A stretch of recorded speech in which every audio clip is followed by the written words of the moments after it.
আসসালামু আলাইকুম। সবাইকে স্বাগত জানাচ্ছি বিডি দর্পণের নিয়মিত আয়োজন আজকের দুনিয়ায়। আপনাদের সাথে আছি আমি ফাহাদিয়া মিতু।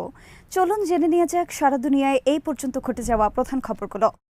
ইউক্রেন যুদ্ধ নিয়ে পশ্চিমা বিশ্বের সঙ্গে উত্তেজনার মধ্যেই যুক্তরাষ্ট্রের প্রতিবেশী দেশ কিউবায় পৌঁছেছে রাশিয়ার পারমাণবিক শক্তিচালিত একটি সাবমেরিন এবং একটি যুদ্ধজাহাজ সহ 4টি নৌযান। যুক্তরাষ্ট্রের ফ্লোরিডা অঙ্গরাষ্ট্র থেকে 90 মাইল দূরত্বে অবস্থিত হাভানা বেতে জাহাজগুলো নোঙর করা হয়েছে। এই মুহূর্তে কিউবায় জাহাজ পাঠানোকে মস্কোর শক্তি প্রদর্শনের চেষ্টা বলে মনে করা হচ্ছে। রাশিয়ার প্রতিরক্ষা মন্ত্রণালয় বলেছে, অ্যাডমিরাল গোর্শকভ নামের যুদ্ধজাহাজ ও কাজান নামক সাবমেরিন এই দুটোতেই জিরকন হাইপারসনিক ক্ষেপণাস্ত্র সহ বিভিন্ন অত্যাধুনিক অস্ত্র বহন করা হয়। এর আগে তারা আটলান্টিক মহাসাগরে ক্ষেপণাস্ত্রের মহড়া চালিয়েছে। তবে কিউবার পররাষ্ট্র মন্ত্রণালয় বলেছে, জাহাজগুলোর কোনোটির ভেতরই পারমাণবিক অস্ত্র নেই। এগুলো সেখানে 5 দিন অবস্থান করবে। জাহাজগুলোর অবস্থানের কারণে ওই অঞ্চলের জন্য কোনো নিরাপত্তা হুমকি তৈরি হবে না বলে আশ্বাস দিয়েছে কিউবার পররাষ্ট্র মন্ত্রণালয়। মার্কিন কর্মকর্তারা বলেছেন, তারা নিবিড়ভাবে পরিস্থিতি পর্যবেক্ষণ করছেন। সিবিএস নিউজের প্রতিবেদনে বলা হয়, রাশিয়ার জাহাজগুলো কিউবার কাছাকাছি পৌঁছালে সি ড্রোন ব্যবহার করে সেগুলোকে নজরে রেখেছিল মার্কিন নৌবাহিনী। বুধবার ভোরে রাশিয়ার জাহাজগুলো হাভানা বেতে প্রবেশ করে। এগুলো ঢোকার সময় 21টি তপধ্বনি দেওয়া হয়। এক বিবৃতিতে রাশিয়ার প্রতিরক্ষা মন্ত্রণালয় বলেছে, এটি একটি আনুষ্ঠানিক সফর। জাহাজের নাবিকেরা যেন বিশ্রাম নিতে পারেন এবং স্থানীয়ভাবে জিনিসপত্রের সঙ্গে পরিচিত হতে পারেন তা নিশ্চিত করতে এই সফরের আয়োজন করা হয়েছে। রাশিয়া এর আগেও কিউবায় যুদ্ধজাহাজ পাঠিয়েছিল। দুই দেশই পরস্পরের দীর্ঘদিনের মিত্র। হাভানায় সফর শেষ করে রাশিয়ার জাহাজগুলো ভেনেজুয়েলাতে যেতে পারে। মার্কিন কর্মকর্তারা ইঙ্গিত দিয়েছেন, জাহাজগুলোকে যুক্তরাষ্ট্রের জন্য হুমকি বলে বিবেচনা করছেন না তারা, কারণ তারা মনে করেন পারমাণবিক চালিত ডুবোজাহাজটিতে পারমাণবিক অস্ত্র নেই। শুরু হয়েছে পবিত্র হজের আনুষ্ঠানিকতা। সৌদি আরবের স্থানীয় সময় অনুযায়ী 8 জিলহজ শুক্রবার সকাল থেকে মূল আনুষ্ঠানিকতা শুরু হলেও বৃহস্পতিবার রাত থেকেই হাজিরা মিনার উদ্দেশ্যে রওনা দেন। এশার নামাজের পর মক্কার নিজ নিজ অবস্থান থেকে ইহরাম বেঁধে মিনায় রওনা হন হাজিরা। বিশ্ব মুসলিমের সবচেয়ে বড় এই জনসমাগম চলাকালে তীব্র গরম থাকতে পারে বলে আগেই সতর্ক করেছিল সৌদি আরব কর্তৃপক্ষ।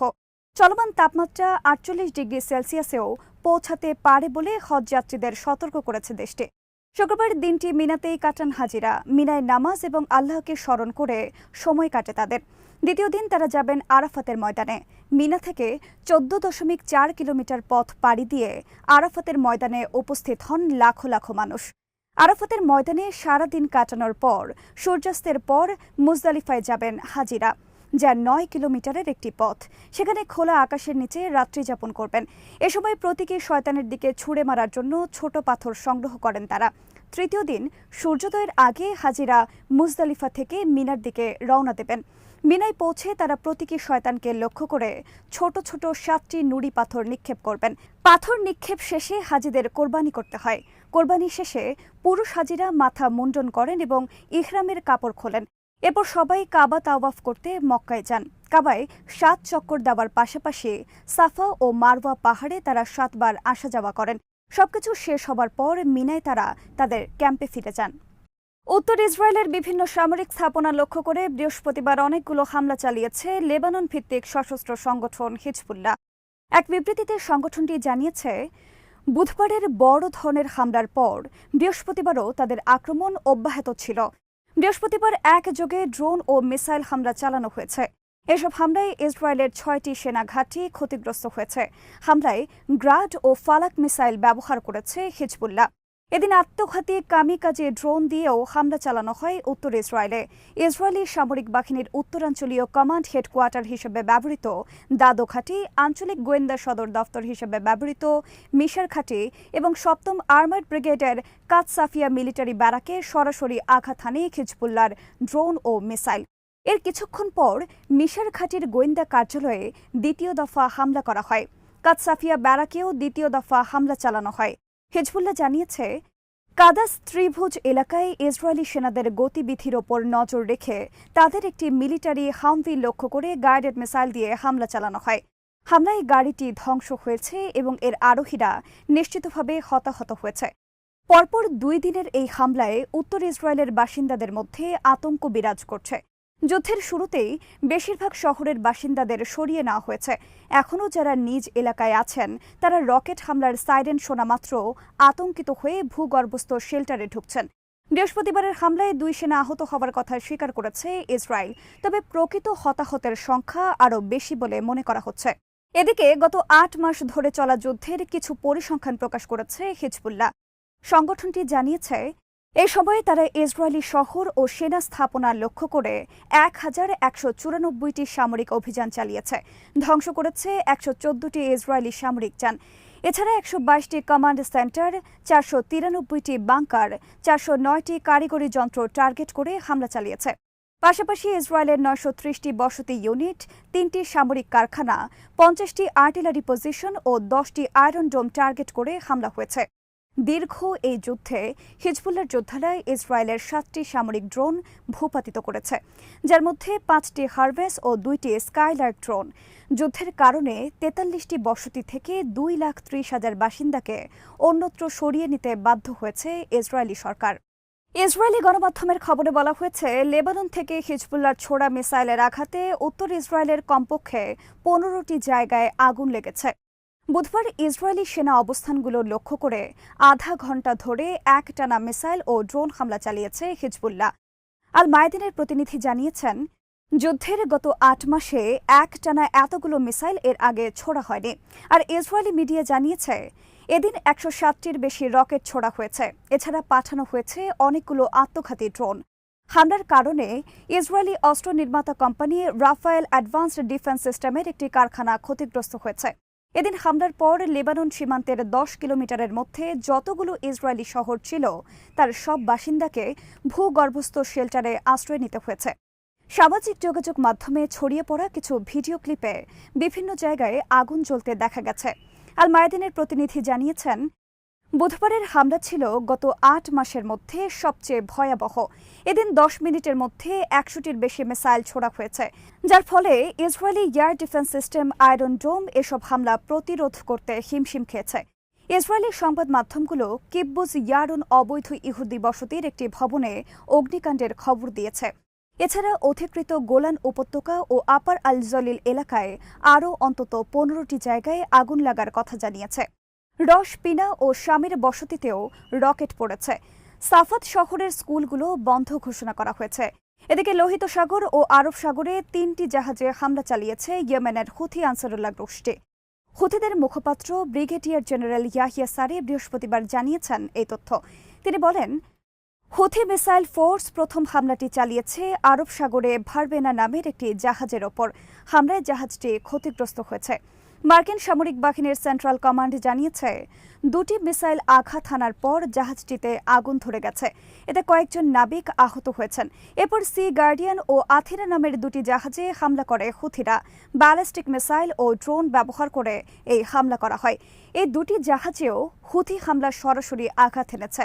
জাহাজগুলোর নিষেধাজ্ঞা অমান্য করে ইসরায়েলি বন্দরের দিকে যাবার কারণে এই হামলা হয় বলে জানিয়েছেন হুথি মুখপাত্র। হামাসের কোনো নেতাই জানেন না তাদের কাছে কতজন ইসরায়েলি জিম্মি জীবিত আছেন। মার্কিন সম্প্রচার মাধ্যম সিএনএনকে দেওয়া এক সাক্ষাৎকারে এই কথা জানিয়েছেন বৈরুতে থাকা হামাসের শীর্ষ নেতা ওসামা হামদান। তিনি বলেছেন, 117 জিম্মির মধ্যে আর কতজন জিম্মি জীবিত আছে তা কেউই জানে না। ওসামা হামদান বলেন, এ বিষয়ে আমার কোনো ধারণাই নেই। আমি কেন, কারোরই কোনো ধারণা নেই এই বিষয়ে। এ সময় তিনি সামগ্রিক পরিস্থিতির জন্য ইসরায়েলকেই দায়ী করেন। সম্প্রতি ইসরায়েলি চিকিৎসকেরা বলেছেন, হামাসের হাত থেকে উদ্ধার করা জিম্মিদের একজনের শরীরের কোনো মাংসই নেই এবং বাকিদের মানসিক অবস্থাও খুব একটা সুবিধার নয়। হামদানের জন্য ইসরায়েলকেই দায়ী করেন। হামাসের অন্যতম শীর্ষ এই নেতা বলেন, আমি বিশ্বাস করি যে যদি তাদের কোনো মানসিক সমস্যা হয়ে থাকে তবে তা গাজায় ইসরায়েল যা করেছে তার কারণে। এ সময় তিনি যুদ্ধবিরতির বিষয়ে হামাসের অবস্থান প্রসঙ্গে বলেন, জিম্মিদের মুক্ত করার বিষয়ে কোনো আলোচনার আগে ইসরায়েলকে পূর্ণ যুদ্ধবিরতিতে সম্মত হতে হবে। সিএনএনকে দেওয়া সাক্ষাৎকারে হামদান বলেন, ইসরায়েলিরা কেবল ৬ সপ্তাহের জন্য যুদ্ধবিরতি চায় এবং এরপর তারা আবার যুদ্ধে ফিরে যেতে চায়। এই পরিস্থিতিতে আমি যেটা মনে করি, মার্কিনিরা এখন পর্যন্ত ইসরায়েলিদের স্থায়ী যুদ্ধবিরতি মেনে নিতে রাজি করাতে পারেনি। তিনি আরও বলেন, চুক্তির অংশ হিসেবে যুক্তরাষ্ট্রকে একটি স্থায়ী যুদ্ধবিরতি মেনে নিতে ইসরায়েলকে রাজি করাতে হবে। ইউক্রেনের সঙ্গে ১০ বছর মেয়াদী একটি নিরাপত্তা চুক্তি স্বাক্ষর করেছে যুক্তরাষ্ট্র। বৃহস্পতিবার ইতালিতে বিশ্বের শীর্ষ ধনী দেশগুলোর জোট G7 সম্মেলনের ফাঁকে এই চুক্তি স্বাক্ষর করেন মার্কিন প্রেসিডেন্ট জো বাইডেন ও ইউক্রেনের প্রেসিডেন্ট ভলোদিমির জেলেনস্কি। এই চুক্তির পাশাপাশি G7 জোটভুক্ত দেশগুলো রাশিয়ার জব্দ করা সম্পদের সুদ থেকে প্রতি বছর ইউক্রেনকে $50 বিলিয়ন আর্থিক সহায়তা দেওয়ার ব্যাপারেও একমত হয়েছে। মার্কিন প্রেসিডেন্ট জো বাইডেন তার নির্বাহী আদেশে হওয়া এই চুক্তির বিষয়ে এক যৌথ সংবাদ সম্মেলনে বলেন, ইউক্রেনের ওপর থেকে আমরা আমাদের সমর্থন সরিয়ে নিচ্ছি না। প্রকৃতপক্ষে আমরা একই সঙ্গে দাঁড়িয়ে অবৈধ আগ্রাসনের বিরুদ্ধে লড়াই করছি। সংবাদ সম্মেলনে উপস্থিত ছিলেন ইউক্রেনের প্রেসিডেন্ট ভলোদিমির জেলেনস্কি। যুক্তরাষ্ট্র ও ইউক্রেনের মধ্যে দীর্ঘ কয়েক মাসের আলোচনার পর এই চুক্তি স্বাক্ষরিত হল। এই চুক্তি অনুসারে যুক্তরাষ্ট্র ইউক্রেনের সশস্ত্র বাহিনীকে ১০ বছরের জন্য প্রশিক্ষণ, অস্ত্র উৎপাদনে সহযোগিতা বৃদ্ধি, সামরিক সহায়তা অব্যাহত রাখতে এবং গোয়েন্দা তথ্য শেয়ার বাড়াতে প্রতিশ্রুতিবদ্ধ হবে। তবে এই চুক্তিটি যুক্তরাষ্ট্রের বর্তমান প্রেসিডেন্টের নির্বাহী আদেশে হতে যাওয়া চুক্তি, যা পরবর্তীতে যে কোনো প্রেসিডেন্ট চাইলে নাও মানতে পারেন। এদিকে রাশিয়ার জব্দ করা সম্পদ নিজ স্বার্থে ব্যবহার করে ইউক্রেনের জন্য ব্যবহারের সম্মত হয়েছে G7। বিবিসি জানিয়েছে, যুক্তরাষ্ট্রের দেওয়া প্রস্তাব অনুসারে রাশিয়ার জব্দ করা সম্পদ থেকে G7ভুক্ত দেশগুলো প্রতি বছর ইউক্রেনের জন্য $৫,০০০ কোটি তহবিল সংগ্রহ করবে। এর মাধ্যমে রাশিয়ার অর্থনীতিকে আরও চাপে ফেলার পরিকল্পনা করেছে জোটটি। আজ এখানেই শেষ করছে। সবাই ভালো থাকুন, সুস্থ থাকুন আর দেখতে থাকুন বিডি দর্পণ। চ্যানেলটি ভালো লাগলে সাবস্ক্রাইব করুন, সংযুক্ত থাকুন আমাদের ফেসবুক পেজে। আল্লাহ হাফেজ।